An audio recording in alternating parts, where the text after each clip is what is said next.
shock statement from MotoGP's rising star, Pedro Acosta, on Ducati's Aragon GP domination. Painful gap to Marc Marquez. What's got Acosta so frustrated, and how's he still battling against giants like Ducati? Don't go anywhere.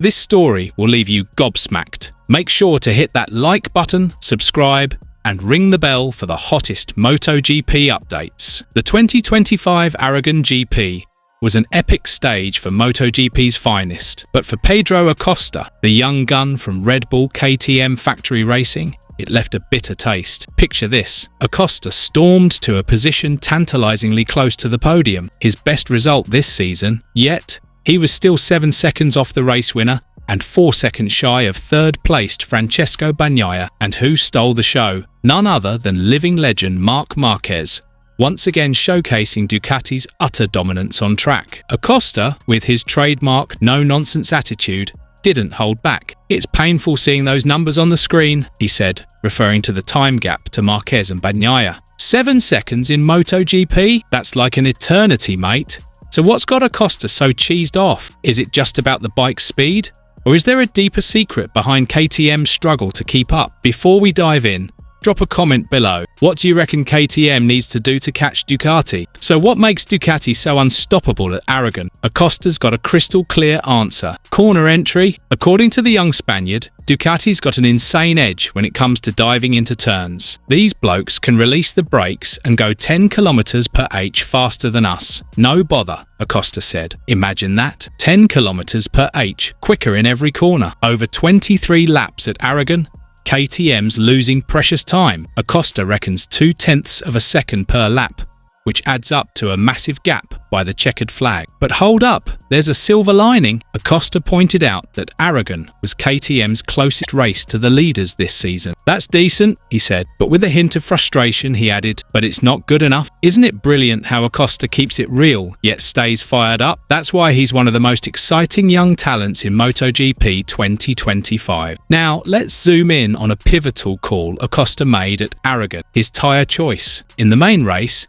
he opted for the hard front tyre, a bold, risky move. Why? Because in the sprint race, he'd gone with the medium front tyre, and it was an absolute disaster. Acosta limped home in 12th, grappling with front-end lockups. "I had loads of issues and problems," he admitted. So, for the main race, he rolled the dice with the hard tyre, the only rider on the grid to do so. And the result? The tyre was cracking, Acosta beamed. It took 2 laps to warm up, but the hard compound gave him the confidence to push harder, especially when scrapping with Bagnaia in the first half of the race. "I was proper nervous on the grid, being the only one on the hard tyre, but I thought, right, we're already in a pickle. It can't get any worse," Acosta quipped with a cheeky grin. This shows his gutsy, clever side as a rookie. But despite being chuffed with his tyre choice, Acosta still felt KTM's performance was miles off the mark. "We had a cracking weekend, but it's not quite there," he insisted. Now,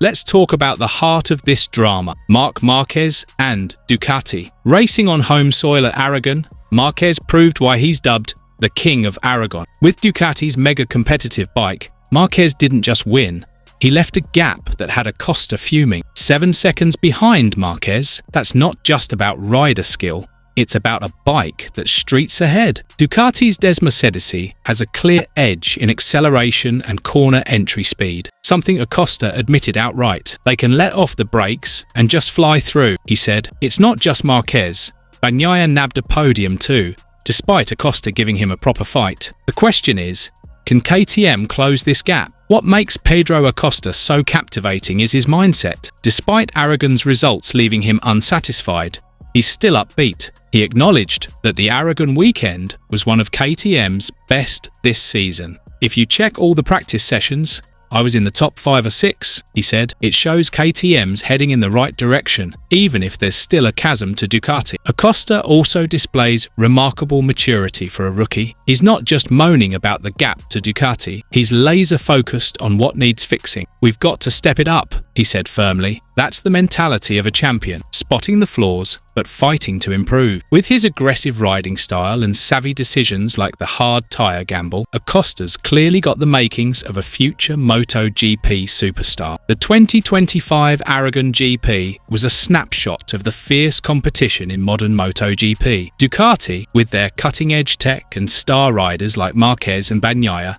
are absolutely bossing it. But KTM, with young talents like Acosta and teammate Brad Binder, are showing they won't roll over. Acosta himself said this race was a step forward, however small, for KTM. The pace was decent, quicker than the lads behind, slower than the ones ahead, he summed up. So what can KTM take away from Aragon? First, they need to sharpen up their bike's cornering performance. Second, strategic calls like tyre choices can be game changers, as Acosta proved. And third, a never-say-die attitude like Acosta's is key to staying in the fight. MotoGP fans, what do you think KTM needs to do to take on Ducati? The drama of the 2025 Aragon GP had us glued to the screen, didn't it? From Pedro Acosta's bold claim about the painful gap to Marc Marquez and Ducati, to his savvy hard tyre gamble, this story's packed with action and raw emotion. If you're loving this kind of content, smash that like button now and subscribe to GP Talks for weekly MotoGP updates. Don't forget to hit the bell so you never miss our next video on the red-hot rivalries of MotoGP 2025. Welcome to GP Talks. Don't forget to subscribe and press the bell icon for more updates.